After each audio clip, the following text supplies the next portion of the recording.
આજ તો ડારમાં મોટર ઉતરવા ગયા ને ટાટર જ બળી ગયું. તો દેવીઓ ને સજનો, હું શું શીખું સર્વે એના 10K ફોલોઅર કરવાના 46મા દિવસમાં તમારા બધાનો વેલકમ છે. રૂપાળો બબલો એટીકેટીમાં તૈયાર થઈ ગયો તો હાથમાં લઈ લીધી દોરી. હવે હું ને મારો કલેજો હાલતા થઈ જશે, કારણ કે જવાનું છે અમારે ખતરનાક કામ કરવા. ઓકાત કો સાઈડ में रख दो. खतरनाक एरियो क्रोस કરીને અમે પહોંચી ગયા હતા વાડીના ડાર પાસે, કારણ કે અમારે ઉતારવાની છે વગર સાધને મોટર. 15 ફૂટની સબમર્સિબલ હાથમાં લઈને તૈયાર કરીને ત્યાં ટાટર જ ઉડી ગયું. ફાઇનલી છે કારીગરની મહેનત રંગ લાવીને ભર ઉનાળે અમે પી નાખ્યું ડારનું પાણી. મિશન થઈ ગયું સક્સેસફુલ. મોટરનો વહીવટ છે ફટાફટ પતાવી દીધું ને પહોંચી ગયા હતા વાલ ને હરખો કરો. વાલ તો હરખો કહી દીધો, પણ હારો ગારાના ભજીયા હોતા ને પાડ નાખ્યા.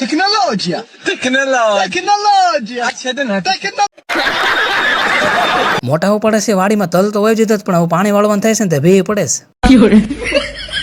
પાણીના હજી બેસન નાકાજ વાળા હતા કે આપણે હાટું સા આવી ગઈ. હા, કાળા ઉનાળા સા પીવા માટે જીગરા જોઈએ. અને હા, કવિએ તો શા માટે કીધું છે ને, ચા વિના મને ચેન પડે નહીં. પૈસા વગરનું પાકેટ લઈને આપણે થઈ ગયા હતા દામનગર બાજુ દોડતા. હા, હવે થોડી થોડી બાકાજી કે બોલાવી દેવી. હાડા થોડીયા પાંજરા વાળા હાકલેથી ભાગ છૂટા ભાંગ બોલી ગામડામાં થયા હાક ભાગ જાતો જતા સિંહ સમુજાળા બેસુટા ફેલાંગ જાને છોટા આસમાન જતા ફૂટા જમીદાર. દામનગર તો ફટાફટ પહોંચી ગયા, પણ તમને બધા નેટ લાગતું હવે થોડું ઘણું વધતું જાય છે. આભલા ભાડા નો એટલે ફોન કાઢીને સીધા બેસી જાય સામે હામાં. એકચ્યુઅલી મને નહોતી ખબર કે દાઢી વગરનો એટલો બધો રૂપાળો લાગતો હશે.